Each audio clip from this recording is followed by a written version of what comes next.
대통령이 국정과제인 청년 도약계좌 최종 금리가 확정됐습니다. 앞서 공개했던 1차 공시 때보다 기본 금리는 올리는 대신에 우대 금리 조건은 완화했습니다. 좀 더 자세한 내용 취재 기자 연결하겠습니다. 엄윤주 기자. 네, 금융위원회입니다. 네, 윤 대통령이 후보 시절부터 약속했던 청년 도약계좌 최종 금리가 어떻게 확정이 됐죠? 네, 은행연합회는 오후 3시쯤 11개 은행별로 측정한 최종 금리를 홈페이지에 공지했습니다. 기업은행을 포함해 5대 시중은행 모두 3년 고정 기본금리로 4.5%로 정해졌습니다. 나머지 지방은행 가운데서도 대구, 부산, 경남은행이 4%, 광주와 전북은행이 3.8%로 기본금리를 확정했습니다. 소득에 따른 우대금리는 모두 0.5%로 은행 간 차이가 없었고, 대신 은행별 우대금리는 지난 1차 때보다 다소 줄어든 1에서 1.7%로 책정됐습니다. 앞서 지난 8일 공개된 1차 공시 때보다 기본금리는 1%포인트가량 올린 대신 우대금리를 줄인 겁니다. 대신 기본금리에 더해 소득별, 은행별 우대금리를 최대한 받을 경우 기대할 수 있는 최고금리는 11개 은행 모두 6%로 같았습니다.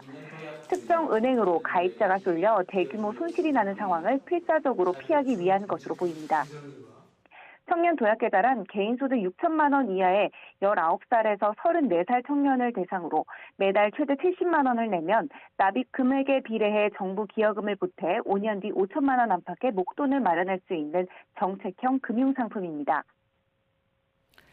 네, 출시가 내일인데 하루 전날에 금리가 확정된 거거든요. 좀 급한 감이 없지 않아 있는데 배경까지 함께 설명해 주시죠. 네, 초확정 금리는 출시 사흘 전인 지난 12일 공시될 예정이었습니다. 하지만 1차 공시 결과가 금융당국 내부적으로 실망스럽다는 평가가 나올 만큼 기대에 못 미치면서 이틀 미뤄졌습니다. 참여은행 대부분이 3.5% 기본금리를 토대로 2% 내외의 우대금리 조건을 제시한 데다 그 조건마저도 청년들에게 지나치게 까다로웠기 때문입니다. 예를 들어 우대금리를 받기 위해 카드 실적을 쌓아야 한다거나 월급 통장을 바꾸라는 식입니다.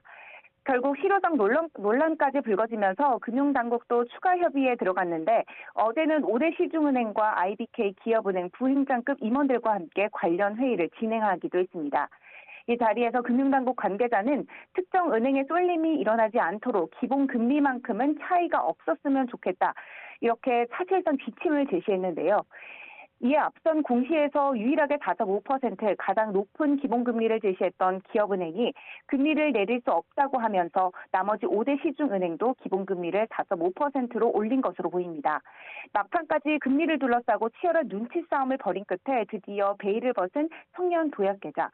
이 각종 논란을 딛고 청년들의 중장기 자산 형성이라는 본 취지에 맞게 흥행할 수 있을지 주목됩니다. 지금까지 금융위원회에서 YTN 엄윤주입니다.